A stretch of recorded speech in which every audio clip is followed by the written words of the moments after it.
인터넷이 발달이 되면서 예전과 달리 유명 강사분들의 강의를 손쉽게 접할 수 있는 시대가 되었습니다.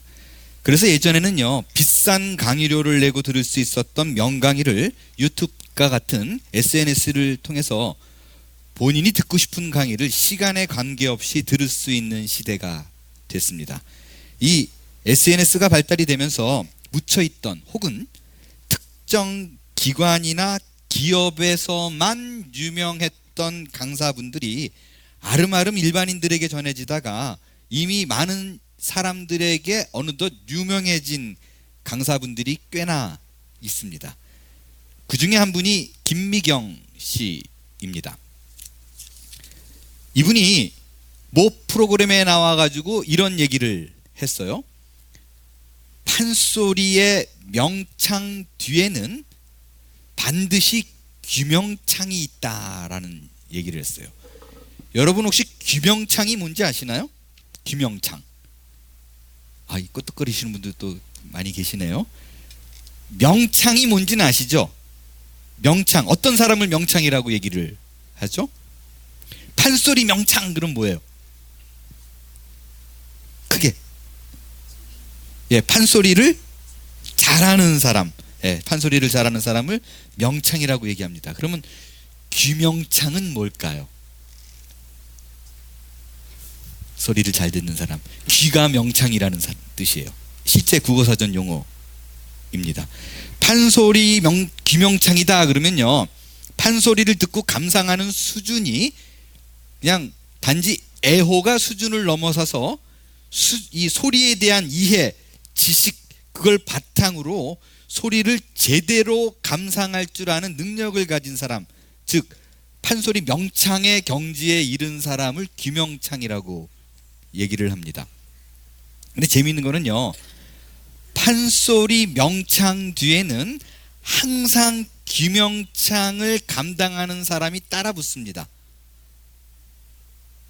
귀명창이, 판소리 명창이 있는 어디든 공연하는 곳에 가가지고 하는 일이 있어요. 여러분 그 서편제라는 영화 보셨나요? 서편제에서 그 서편제 그 여자아이가 노래를 하면 이렇게 북 들고 덩그렁 덩그렁 치는 사람 있죠. 그 사람이 귀명창인데, 귀명창이 실제는 뭐예요? 판소리 하는 사람의 그 명창의 스승이에요. 스승이 그 명창이 하는 공연을 따라다니면서 그 여러분 그 TV 프로그램 강연을 보면 별 얘기도 아닌데 강사가 무슨 얘기하면 오, 와, 예, 박수 막 치는 사람들 있죠. 사실 그 사람들 페이 받고 하는 사람들이거든요. 알바생들이에요, 알바생들. 실제로. 근데 귀명창이 영락없이 명창이 하는 곳에 가가지고 딱 알바가 하는 행동을 합니다. 뭐 얼쑤 그러고 이렇게 맞추는 것도 물론이거니와 분위기가 안 뜨겁다 싶으면 손 들고 막 이렇게 유도해요, 관중을.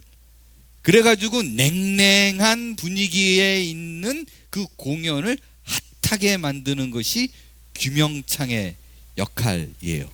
그리고 끝나고 나면 명창을 불러가지고 뒤에서 너 이거 잘못했어, 제대로 해, 야단도 치고. 그래서 명창은 그 명창이 하는 공연이 명품이 되도록 꽃피우게 만드는 역할이에요. 그래서 귀명창이 좋은 소리꾼을 낳는다라는 말이 있을 정도로요, 명창에는 귀명창이 반드시 창조적 역할을 하는 중요한 것을 감당합니다. 귀명창, 그는 재능은 뛰어나지만 자신을 앞세우지 않고 명창을 명품되게 만드는 숨어있는 서포터, 조력자입니다. 오늘 이스라엘 백성들이 드디어 하나님 앞에 봉헌식을 갖습니다. 52일 만에 성벽 재건을 완성시켰어요. 그리고요, 오늘 12장 이 장면이 어찌 보면 이게 하이라이트예요. 완공된 성벽을 하나님 앞에서 이 경축을 벌이면서 그거를 드려버리는, 올려드리는, 봉헌하는 봉헌식을 하는 장면입니다. 근데 여러분 아시지만 이 성벽 재건이 완공되도록 가장 큰 공헌을 한 사람이 누구예요? 느헤미야입니다. 느헤미야는요 사실 예루살렘에 올 필요가 없는 사람이었어요. 페르시아에서 안정된 직장으로 자리 잡고 살고 있는 이민자 2세였습니다. 그런데 예루살렘이 피폐했다는 말을 듣고 안타까운 마음을 갖고 일부러 찾아왔어요. 그리고 지금까지 우리가 12장까지 오면서 알지만 얼마나 많은 음모가 있었어요. 모함이 있었어요. 그런데 그 모함 속에서도 백성을 하나로 쫙 끌고 모아가지고 결국은 성벽제거를 완성시킨 사람, 그 주인공, 장본인이 바로 느헤미야예요. 그러면요 보통 봉헌식을 하면 이런 사람에게 어떻게 하죠? 공로패 탁 주잖아요. 우리가 지금 현 시대에 와서도 그 성전을 지었어요. 그러면 헌당 예배 드릴 때 그때 보통은 일반적으로는 그 성전이 완공되도록 수고한 분들 중에서 특별하게 누가 뭐래도 야 많은 분들이 수고를 했지만 이분은 대표적으로 수고한 사람이다라는 분을 세워가지고 공로패 드리잖아요. 그거를 일반적으로는 당연하게 알아요. 그런데 이 봉헌식은 뭔가 다릅니다. 이 봉헌식이 정말 감동적인 건요 느헤미야가 마땅히 칭찬받아야 마땅한데 느헤미야는 그 모든 스포트라이트를 받을 수 있는 자격이 있는 사람임에도 불구하고요 명창의 자리에서 내려와 규명창의 자리에 섭니다. 어떻게 보면 그가 이룬 일이에요. 절대적인 공헌은 그가 했어요. 모든 것을 이렇게 만든 전문가인데 그 모든 공을 자신이 취하지 않고 백성에게 돌립니다. 그것이 12장에 나온 봉헌식의 장면이에요. 오늘 이 영광스러운 성벽 봉헌식의 과정을 통해서 드러나는 영적인 의미가 무엇인가, 또 그 봉헌식의 특징 3가지로 여러분과 살펴보겠습니다. 첫 번째, 느헤미야가 공을 돌린 그룹, 첫 번째 그룹이 어딘가? 눈에 보이지 않는 수고자들입니다. 오늘 그 시간 관계상 12장을 다 읽지는 않았어요. 근데 느헤미야는요 12장을 기록하면서 1절부터 26절까지 눈에 봐도 드러나지도 않는데 굳이 그걸 한 사람 한 사람 길게 이름을 다 적었어요. 여기 계신 분들 중에서 한 사람 한 사람을 주목하면서 살펴본 사람이 누가 있겠어요? 그냥 뭉뚱그려 표현해도 되는데 일일이 그거를 다 적어놨어요. 특별히 시작하자마자 1절부터 11절까지는요 누구를 적어놨냐? 제사장하고 레위인들을 적어놨습니다. 근데 정말 독특한 거는 그 1절부터 11절에 나와 있는 제사장과 레위인들이 현재 사역하고 있는 사람들이 아닙니다. 그들이 누구인가? 그들의 정체성은 무엇이었나? 1절을 함께 읽겠습니다. 1절 시작. 스말드엘의 아들 수룹바벨과 예수와와 함께 들어온 제사장들과 레위 사람들은 이러하니라 라고 되어 있어요. 그들이 누구냐라고 물었을 적에 수룹바벨과 함께 온 자들이에요. 성경을 공부하신 분들, 또 관심이 있어서 연구하신 분들은 금방 아는 사람의 이름이 등장하죠. 수룹바벨이 누구예요? 수룹바벨은 누구냐면요, 이스라엘 백성이 나라가 패망해가지고 바벨론의 포로로 잡혀가잖아요. 얼마 동안? 70년 동안. 근데 70년이 지난 후에 3번에 걸쳐서 본국으로 귀국시키는 일이 벌어졌어요. 그리고 3차에 걸친 본국 귀환이 있었어요. 그 1차를 누가 했냐면 수룹바벨의 인도로 BC 537년에 이루어졌습니다. 그리고 한 80년의 시간이 지나서 에스라의 인도로 2차 기환이 이루어져요. 그리고 10여 년이 지나서 느헤미야가 나오면서 3차로 페르시아에 있는 사람들을 본국으로 귀환을 시킵니다. 이때 앞서 나온 1절에 등장하는 스룹바벨과 함께 나온 사람이라고 말했던 그 사람들이 누구냐면 이 사람들이에요. 1차 때 수룹바벨의 인도로 같이 나온 사람들이에요. 근데 자 보세요. 수룹바벨의 인도로 나왔는데 이때가 언제였냐면 BC 537년이에요. 느헤미야가 지금 말하고 있을 때가 언제냐면 인도로 나왔을 때가 444년이에요. 그러면 이때와 이때가 몇 년 차이가 나요? 90여 년 차이가 나요. 그렇다면 자 보세요. 지금처럼 100세 시대가 아니에요. 수명이 짧았을 때예요. 그리고 스룹바벨의 인도로 나왔던 그 사람들은 제사장과 레위인들이라고 얘기했으니까 암만 나이가 적게 잡아도 10대, 적어도 20대일 거 아니에요. 거기다 90을 더하면 100세가 넘어가요. 무슨 의미예요? 뭐를 말하고 싶어요? 1절부터 11절까지 디테일하게 기록하고 있지만 실제로는 지금 존재하고 있지 않는 사람들입니다. 다시 말해서 잊혀진 사람들이에요. 아무도 관심을 갖고 않는 사람이에요. 이스라엘 땅이 가장 피폐하고 척박할 때 넘어온 사람들이에요. 모든 고생을 하고 그 땅을 지켜낸 사람들입니다. 그리고는 그냥 그대로 사람들의 기억 속에서 사라져버린 사람들이에요. 특별히 이들은 제사장과 레위인들이라고 얘기합니다. 일반인이 아니에요. 제사장과 레위인들이라면 종교인인데 여러분 아시지만 당시에 제사장과 레위인들은 자기들이 일을 해가지고 벌어먹고 사는 사람들이 아니었어요.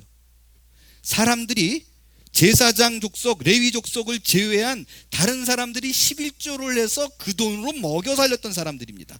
그런데 그들이 스룹바벨의 인도 땅에 나와가지고 첫 정착지예요. 아무도 없어요.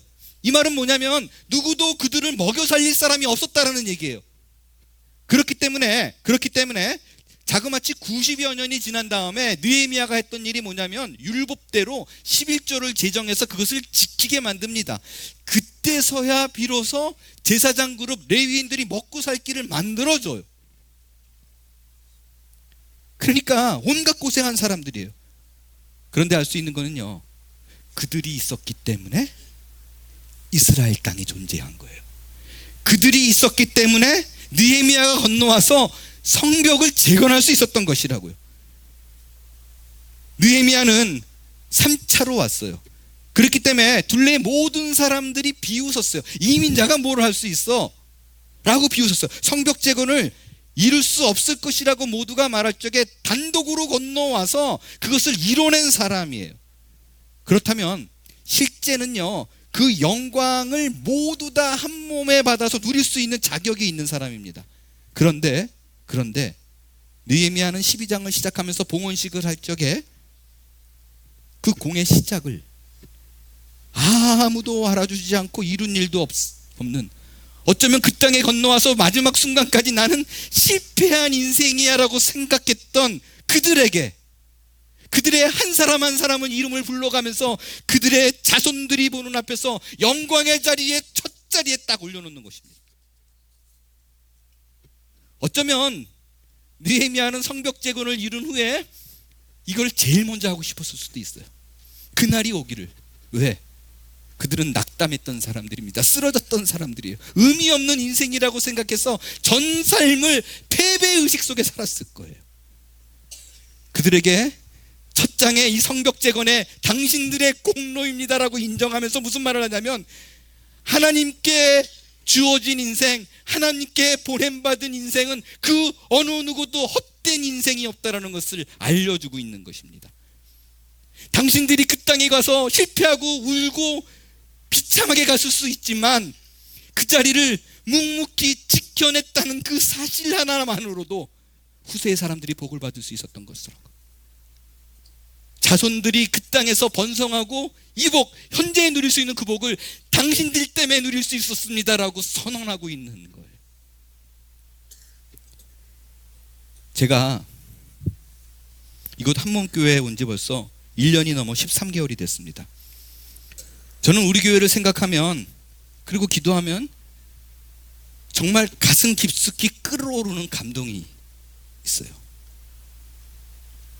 제일 먼저 떠오르는 건 정말 부족하고 또 생각 없는 목사인데 그래도 참 잘 따라주신다는 것입니다. 아니, 어쩌면 그런 생각을 해봐요. 따라준다기보다 참아주고 있는 것이 아닐까, 그냥 기다려주고 계신 것이 아닐까. 사실 저는 우리 교회 청빙 받고 올 때 그 일반 다른 목사들이 청빙 받으면 그 5개년 계획 뭐 이런 플랜 딱 쓰고, 그죠? 우리 교회가 이루어야 될 목표, 비전 막 그리고 선포하고 팔로우 미, 그러는 것이 일반적인 청빙받는 목사의 모습입니다. 근데 저는요, 무슨 거창하게 목표, 비전 뭐 이런 생각도 안 했던 것 같아요. 솔직히 말씀드리면요, 그냥 아무 생각 없이 왔어요.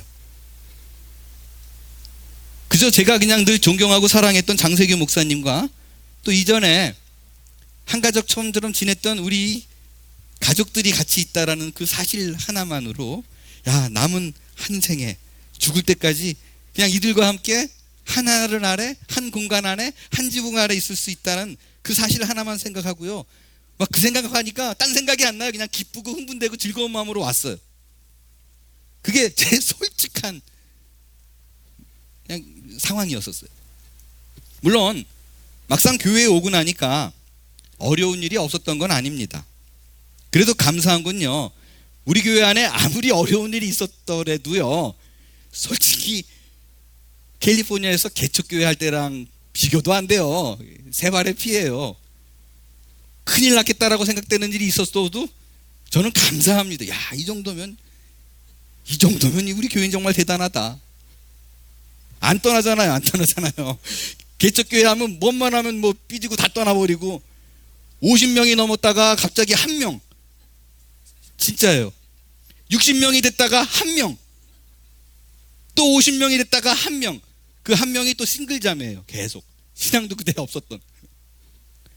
이런 일을 뭐 몇 번을 겪다 보니까 교회에서 무슨 어려운 일이 있다 그래도 참 감사해요.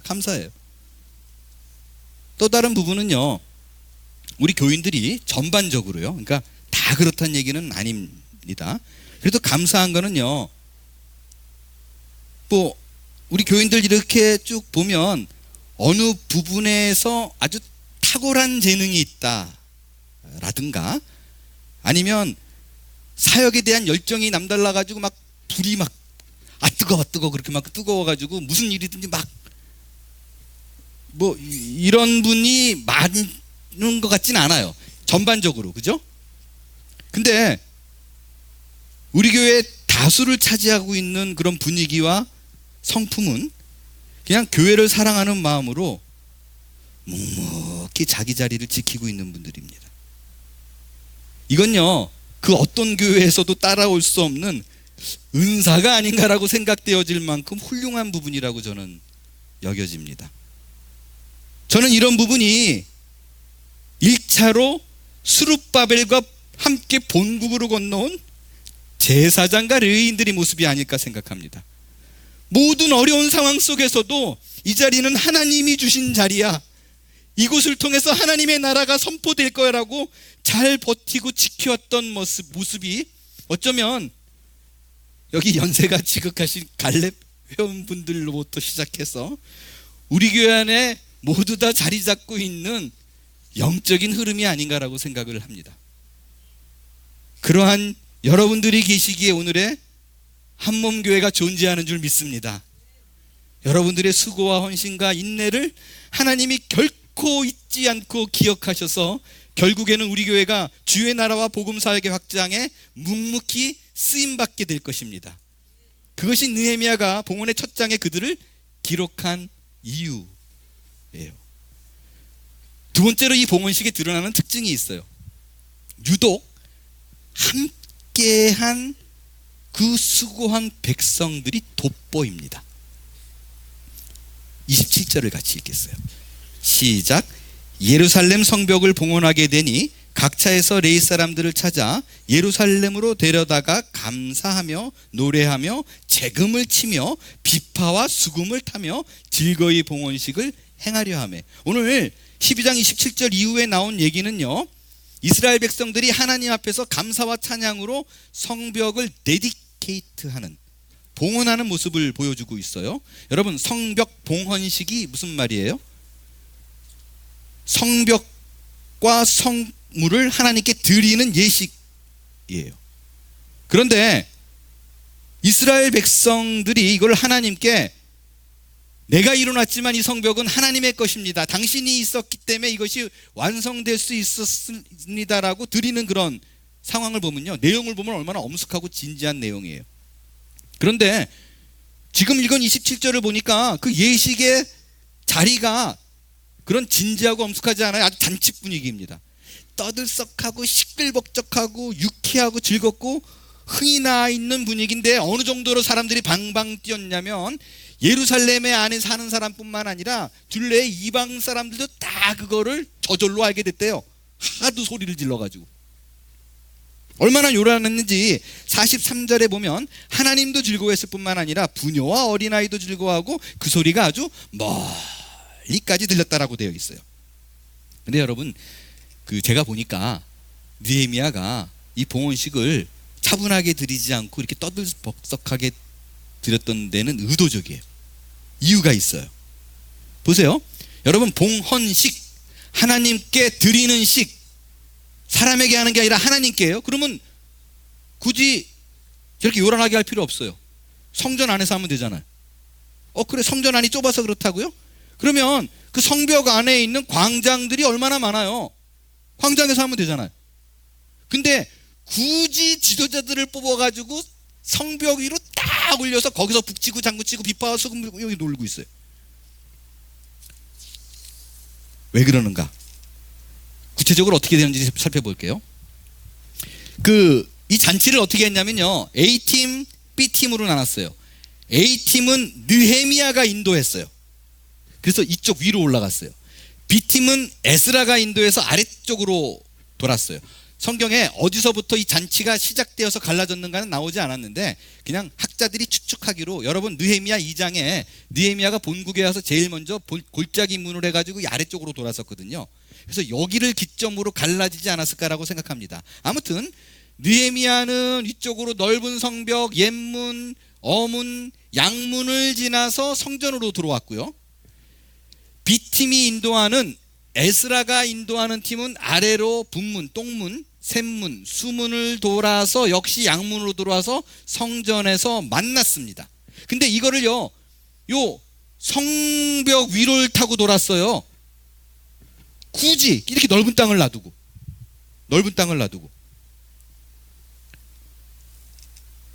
성벽 위에서 막 잔치하고 막 소리를 질렀기 때문에 둘레 있는 사람들이 다 이방 사람들이 들을 수 있었던 거예요. 여러분, 제가 이게 의도적이라고 하는 이유가 있어요. 여러분 혹시 기억나시나요? 이들이 성벽을 막 지었을 때 사람들이 막 질투했잖아요. 시기했잖아요. 그래서 어떻게든 저 성벽이 지으면 안 될 거라고 해서 막 방해 공작을 놨어요. 그때 도비아라는 사람이 했던 말을 기억하나요? 뭐라 그랬냐면, 야, 니들이 그거 되나 봐라. 말도 안 돼. 여우가 올라가도 다 무너질 그 허술한 걸 짓고 무슨 안 돼 그러고 아주 사기를 왕창 죽여놨었어요. 약고를 죽였었어요. 느헤미야가 가만 보니까 뒤끝이 있어요. 이게 마음에 남은 거예요. 그래서 굳이 성전 안에서 혹은 그 넓은 광장에서 드려도 되는데 니들 다 올라가. 왜? 거기서 뛰어. 여러분 그 성벽의 이 넓이가요, 그 위의 넓이가 얼마냐? 9feet예요. 2.7m. 그러니까 막 이만큼 넓어가지고 막 이렇게 뛴 게 아니라고, 여기서 두세 사람 이렇게 지나갈 공간에서 거기서 뛰고 뭐 놀고 있어요. 뭘 보여주고 싶은 걸까요? 놀렸던 백성들에게, 그 이방 사람들에게 우리가 해냈어! 여우가 올라가도 무너진다고 봤지? 왕창 뛰는 거.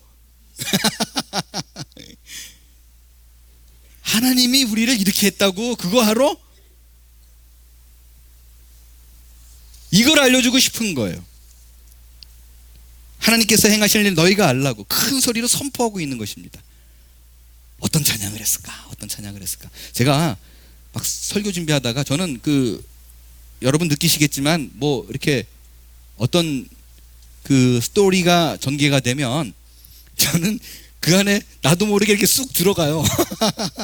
들어가서 좌우를 보게 되고 옆에 있는 상황이 무엇인가를 이렇게 그런 좀 습관이 아주 오래전부터 있어요.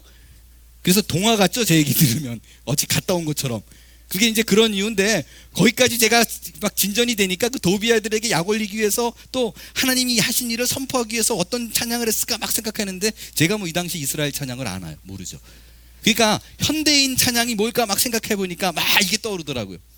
사랑하는 나의 아버지 이름 높여드립니다. 주의 나라 찬양 속에 임하시니 능력의 주께 찬양. 전능하신 하나님. 제가 노래를 잘했으면 여러분들이 이게 딱 불렀을 때 막 은혜가 되고 막 그럴 텐데, 그 은사는 안 좋은데 좀 전능. 막 어제요, 막 새벽에 그냥 혼자 막 그냥 음악 틀어놓고 막 새벽 1시에 넘어가지고 하나님, 기분이 안 나서 안 되겠어. 다 일어서서 우리 한번 이 찬양 같이 불러봅시다. 이스라엘 백성들이 뛰며 찬양했던 것처럼 사랑하는 나의 아버지 이름 높여드립니다. 전능하신 하나님만을 높입니다. 사랑하는 나의 아버지 이름 높여드립니다. 이름 높여드립니다. 주의 나라 찬양 속에 임하시니, 주의 나라 찬양 속에 임하시니, 능력의 하나님께 능력의 주께 찬송하네. 전능하신 하나님을 찬양. 하나님 찬양. 언제나 동일하신 주, 전능하신 하나님, 전능하신 하나님 찬양. 영원히 다스리시네. 영원히 성벽 위에 올라왔다는 생각으로 전능하신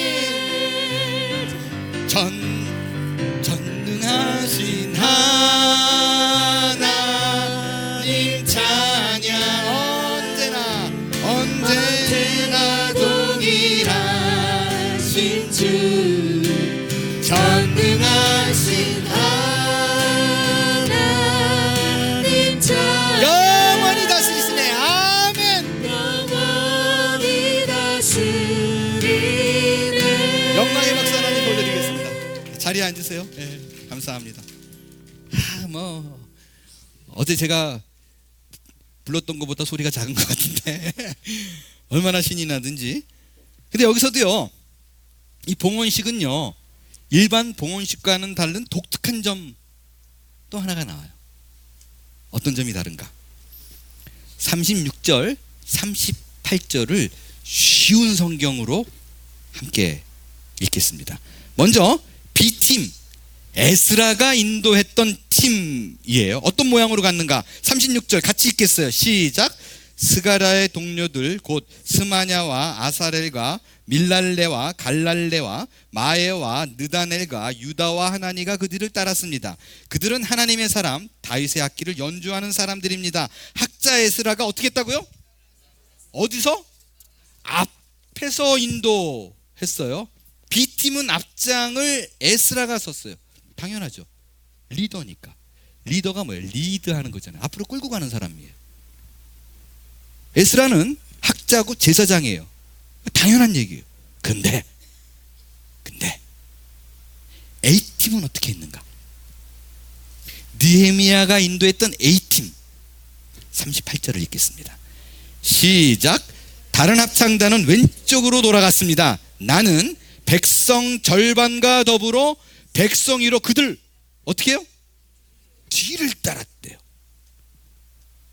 A팀의 리더인 느헤미야는 에스라처럼 깃발 들고 팔로우 미 그러지 않았어요.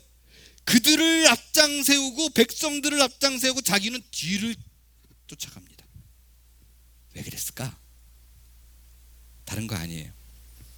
실제 그 성벽을 재건할 적에 흙을 캐고 돌을 나르고 성벽을 쌓던 사람들은 백성들이었었어요. 느헤미야가 자신을 믿고 따라와준 그들이 오늘의 주인공이 되어야 된다는 그의 신념 때문에 앞장 세운 거예요. 느헤미야는 이 모든 공로를 자기에게 돌리지 않았어요. 다른 사람을 세우는 거예요. 하나님 앞에 이렇게 얘기하는 거예요. 하나님 그 연약한 이들이 일을 해냈습니다. 이들이 해냈다고요. 어떻게 가능했나요? 당신이 이루어냈습니다. 당신의 도움 때문입니다라고 선포하는 거예요.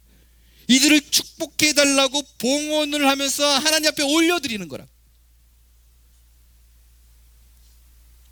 느헤미야는 그들을 앞세워 하나님을 찬양함으로요 두 가지를 한꺼번에 이루네요. 첫 번째는 하나님을 찬양함으로 이 일이 하나님이 이루었다라는 것을 선포하게 되고요, 두 번째로는 앞에 선 이들이 직접 그들 앞에 나가가지고 찬양을 올림으로 말미암아 이 어려운 일들을 하나님이 나를 통해서 이루었다라는 감동이 있었어요. 만족이 있었어요. 자신감이 확 살아나는 것을 만들어냈습니다. 그것이 성벽 봉헌식을 통해 나타나는 다른 곳에서 볼 수 없는 아주 독특한 장면이에요. 마지막 세 번째 특징이 있습니다. 정결함입니다. 정결의식을 행해요. 30절을 읽습니다. 시작. 제사장과 레위 사람들이 몸을 정결하게 하고 또 백성과 성문과 성벽을 정결하게 하니라 라고 되어 있어요. 오늘 본문에 보면 봉헌식을 거행하기 전에 정결케 하는 의식을, 깨끗게 하는 의식을 행하는데, 일반적으로 정결케 하는 대상과 방법을 세 가지로 구분했어요. 제사장과 레위 사람들이 있고, 백성들이 있고, 성문과 성벽을 요 세 부류로 정결케 했다라고 얘기해요. 제사장과 레위 사람들은 어떻게 정결케 했나? 금식을 했대요. 그리고 성적인 욕구를 절제했대요. 그리고 속죄제를 드리는 걸로 깨끗함을 입었어요. 백성들은 빨래를 했대요. 옷을 깨끗하게 빨았어요. 목욕을 하고 서로 물을 뿌려줬어요. 그게 정결의식이에요. 근데 세 번째는 뭐냐? 성문과 성벽인데 새를 잡아다가 피를 내서 7번 뿌리는 거예요. 이 첫 번째와 두 번째는 사람이니까, 그죠? 그래도 뭐 자기가 이렇게 할 수 있잖아요. 씻으면 되고 뿌리면 되고. 근데 이게 세 번째가 이게 힘든 일 아니겠어요? 거기 전체 성문과 성벽이 얼마나 넓은데, 그리고 7번씩 뿌리려 그러면요, 새 한 마리 요거 잡아가지고 피가 얼마큼 나오겠어요? 그러니까 새 잡으러 다녀야죠. 또 쪼개야죠. 피 짜야죠. 또 이게 복잡한 일이에요. 그런데 그 일을 해냅니다. 해내요. 그들이 그냥 단순하게 귀찮으니까 한 걸로 쳐. 그러고 예배 드리지 않고, 그러고 제사하지 않고, 왜 이런 복잡한 예식을 다 거친 다음에 이행을 했는가? 왜냐면요, 제사는, 예배는 정결하지 않으면, 하나님이 깨끗하지 않으면 그 제사를 받지 않습니다. 성경에서 제사를 드릴 때 늘 강조한 게 뭐냐면요, 거룩하고 흠이 없고 깨끗한 걸 바치라는 거예요. 제물을 바칠 때도 양 같은 거 갖고 왔는데 흠이 있으면 하나님이 안 받았어요. 그래서 여러분, 그 제사장이 양에게 안수해서 이 사람의 죄를 트랜스퍼 하잖아요. 전가하잖아요. 그래서 이거를 잡아서 깨끗함을 입어가지고 하나님 앞에 나아가는 거예요. 이 사람 대신해서 제사장이. 근데 흠 있는 걸 들여가지고 죄가 그대로 남아 있으면요, 제사장이 성전 안에 들어가서 죽임을 당했어요. 그 정도로 깨끗함의 문제는 심각한 거였어요. 그래서 제사장 예봇을 보면요, 옷을 보면 정갈하게 옷이 떨어진 데 밑에 방울이 다 달려 있었어요. 그래서 움직이면 딸랑딸랑딸랑 딸랑딸랑딸랑 소리가 났어요. 그리고 끈으로 이렇게 묶었어요. 줄을 쭉 길게 달았어요. 왜 그러냐면 성전 안에 들어가가지고 밖에 내 죄를 대신해서 지금 성전 안에 제사장이 들어간 거잖아요. 근데 딸랑딸랑 소리가 나면 안심이에요. 살아있는 거야. 내 죄가 용서받는 거예요. 딸랑 뚝! 그리고 한 몇십 분 동안 소리가 안 내요. 그러면 죽은 거예요. 그래서 끈을 다른 게, 죄진 사람이 들어가면 죽임을 당하니까 끈으로 이렇게 그 바디, 그 시체를 빼내야 됐어요. 그게 경고예요. 여러분, 이 룰은, 이 율법은 오늘날에도 동일하게 적용이 되는 것입니다. 없어진 게 아니에요. 여러분이 오늘 아침에 이 자리에 나올 때 깨끗한 모습으로, 정결한 모습으로 오지 않으면 하나님 받지 않아요. 여러분, 시간 헛되었어요. 한 주를 살면서 세상에서 할 짓 안 할 짓 다 하고 거짓과 미움과 분노로 지내다가 이곳에 나오면 애처롭게도 하나님이 그 예배 받지 않아요. 그랬기 때문에 예전에 3세기 4세기 살아냈던 그런 그 성자들 있잖아요. 성자들은 죄를 짓지 않고 살라고 발버둥을 쳤어요. 많은 영성을 추구하는 성자들 가운데 금력과 고행으로 살았던 사람들이 되게 많아요. 그 4세기의 성자, 기둥성자라고 있습니다. 시므온, 이름이 시므온인데, 땅에 내려오면 자꾸 눈 마주치면 싸우려고 그러고 질투나고 시기나고 분노가 나니까 기둥을 세워놓고 아예 안 내려왔어요. 그 위에서 올라가서 살았어요. 몇 년을? 37년을. 37년을. 처음에는 2m 높이에서 시작했다가 나중에는 20m까지 올라갔어요. 2m 하니까 자꾸 말 걸잖아요. 그래서 20m까지 올라갔어요. 20m까지. 그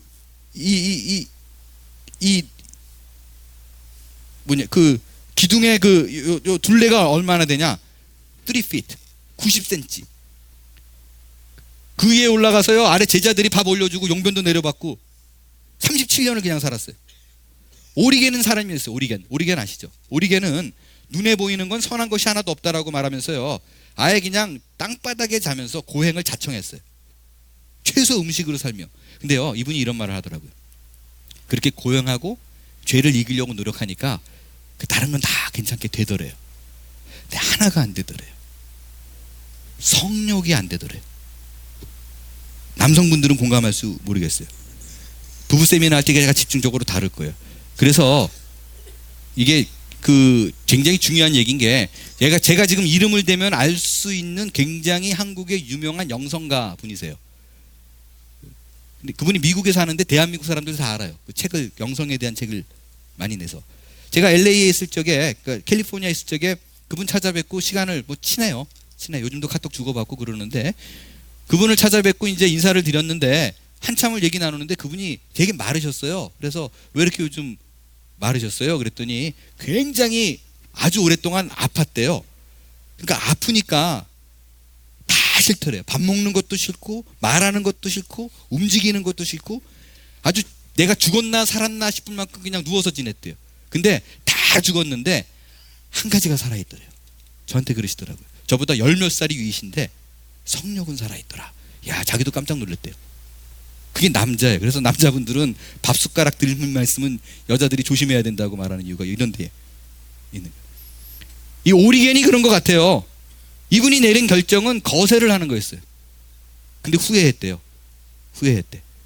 그럼 죄를 안 질 줄 알았는데 생각으로는 죄를 짓는데 몸이 말을 안 듣으니까 더 힘들더래요.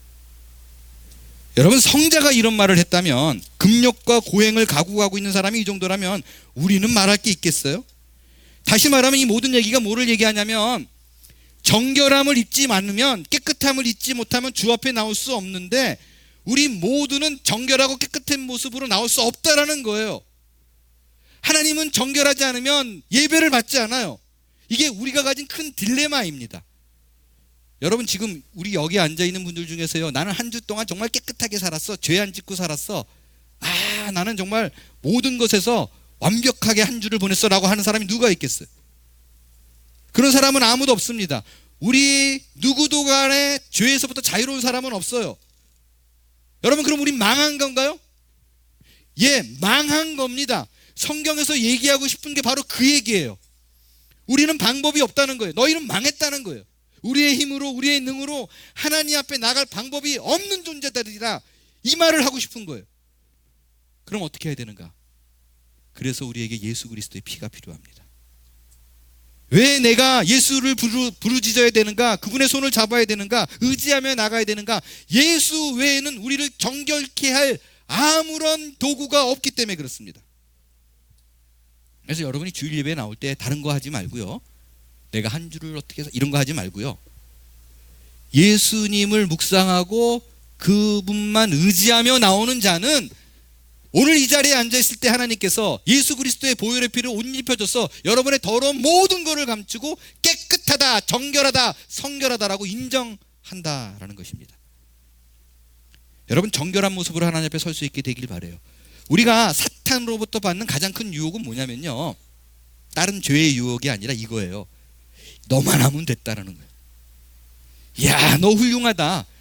넌 법 없이 살 사람이야. 너는 정말 깨끗해. 이게 사탄으로부터 온 소식.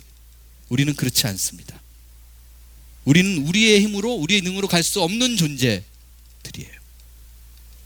우리를 정결케 하는 건 예수 그리스도의 십자밖에 없다라는 것. 그것이 성벽 봉헌식에 나타나는 또 하나의 특징이요, 우리에게 주어진 복음입니다. 이제 말씀을 정리합니다. 앞서 제가 설교를 시작하면서 명창을 만드는 것은 그의 노력이 아니라 규명창이 만들어낸다고 말씀을 드렸습니다. 오늘 우리는 이 봉헌식을 통하여 느헤미야가 한 사역을 주목하여 들여다봤습니다. 느헤미야는 눈에 보이지 않지만 마음을 다해 수고하는 자들을 끝까지 찾아냅니다. 그리고는 남들이 보기에 실패한 것 같지만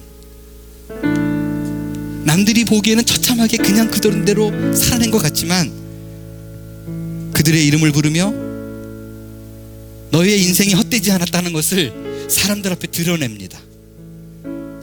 또한 느헤미야는 현실과 싸우며 힘겹게 하루하루를 살아가고 있는 자들을 앞세워서 느헤미야 그 자신이 이룬 공로인데 자신이 없다면 결코 이룰 수 없는 불가능한 일을 해놓고 그 모든 공로를 백성에게 돌립니다.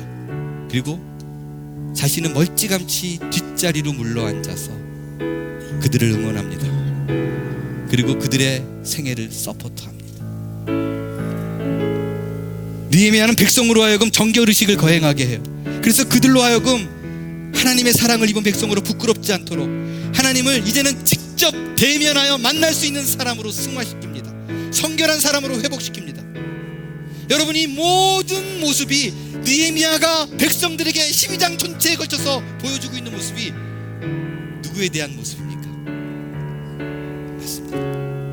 예수 그리스도의 이야기입니다. 느헤미야는 예수님의 그림자의 모습으로 앞으로 오실 예수 그리스도가 우리에게 행할 모습을 지속적으로 보여주고 있는 거예요. 명창은 규명창이 만듭니다. 우리의 인생은 우리를 가장 잘 아는 분이 만들어낼 수 있습니다. 우리의 인생을 명창으로 빚을 수 있는 분은 우리의 모든 것을 잘 아는 예수 그리스도 그분을 통해서 가능합니다. 왜냐하면 그분이 우리의 규명창 되시기 때문입니다. 오늘 이 시간에 그 예수님을 예배 중에 깊이 만날 수 있게 되길 바랍니다. 내 인생이 정말 변화받고 싶다면, 내 인생이 명창의 인생으로, 명품의 인생으로 거듭나기 싶다면 속는 셈 치고 하나님의 음성에 순종하는 길을 택하실 수 있게 되길 바랍니다.